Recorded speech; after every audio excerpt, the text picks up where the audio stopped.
Hello CVATD crew, how are you? I'm really looking forward to getting together with all of you that are coming on February the 16th for our workshop on scenarios and simulations. Here's my call out to you, a little bit of pre-work, not much.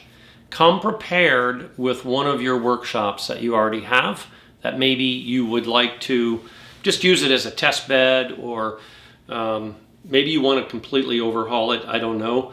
But we're going to take a small portion and make a little micro simulation and allow you to see kind of how we build them and what we do. And you can take a portion of that. Certainly won't be all of it, believe me. These simulations, a full-blown simulation for a whole day's workshop, somewhere between 100 to 250 man-hours, and maybe more depending upon if you have heavy-duty algorithms in them. So don't think you're going to get the whole thing done. I don't want that expectation, but I do want you to see that you can start to build maybe one little segment. So bring enough with you that you have it there, and we can kind of start to work on that.